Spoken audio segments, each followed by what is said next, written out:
El manejo de la pandemia, la controversia, la polémica, cómo hicimos las cosas, aquí en Al Buen Entendedor. Déjeme comenzar por el contexto, lo acabamos de ver. Un estudio encargado por la Organización Mundial de la Salud a una institución estadounidense nos revela que en México no hicimos bien las cosas en el tema de la pandemia. La polémica es ya vieja. De hecho, nos parece mucho más antigua que el mes de marzo de 2020, cuando comenzamos con la historia de la pandemia en México. La cifra es catastrófica. Tenemos, de acuerdo con la cifra que nos dan todos los días, alrededor de 210,000. Vamos a cerrar los números, si usted me permite. 210,000 fallecidos por la pandemia del COVID-19. La cifra negra, que incluso reconoce el INEGI, se dispara. Estaríamos hablando de más de 300,000 personas que han fallecido a causa de la pandemia, pero cuyo registro no está quedando en las actas de la Secretaría de Salud. Hay quienes aseguran que esos 300,000 son muchos más y se atreven a contar hasta 400,000 mexicanos que han perdido la vida en el último año debido a la pandemia del COVID-19.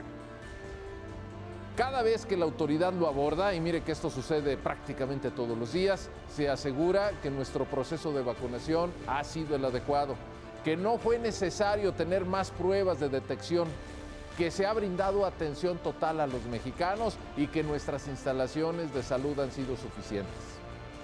Usted puede creerlo o no, y puede tener fe en lo que ha dicho Hugo López-Gatell, o creer que ha sido un pésimo funcionario irresponsable de la lucha oficial contra la pandemia del COVID-19.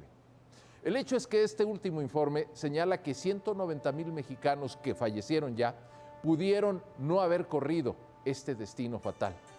¿Por qué? Porque el sistema de salud mexicano pudo haber actuado de otra manera. ¿Nos vamos a quedar con la duda? Muy probablemente. Lo que sí le puedo garantizar, y en eso no hay temor de equivocación, es que en el gobierno de la República van a rechazar el informe. Téngalo por seguro.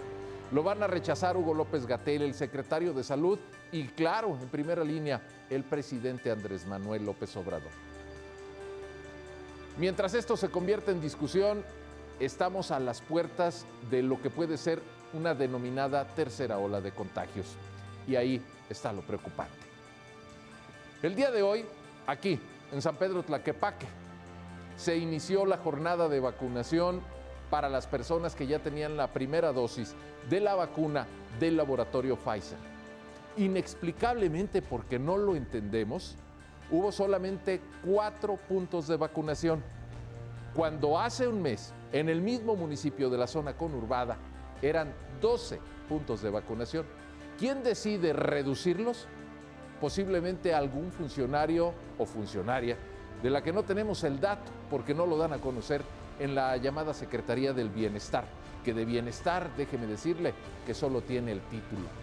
Larguísimas filas, aglomeración de personas y muchos tlaquepaquenses sin poder vacunarse. Tuvieron que retirarse y mañana veremos cómo continúa esta odisea, esta aventura de la vacunación. La centralización de las decisiones, la oscuridad con la que se determinan las cosas que deben hacerse, la discusión permanente con los gobiernos de los estados e incluso con los municipios ha sido la tónica que ha marcado en nuestro país esta lamentable lucha contra la pandemia del COVID-19. Dijo alguna vez el presidente que comparar no es útil porque hay muchas diferencias entre el nuestro y los otros países.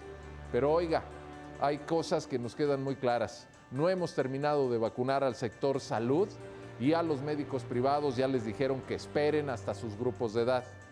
No hemos terminado de vacunar a nuestros adultos mayores y ya nos están anunciando que inicia la vacunación para los grupos de 59 años y menos. No tenemos certeza de cuándo vendrá la segunda vacuna para quienes han recibido la primera y ya tenemos preparado el calendario para empezar a vacunar a los maestros.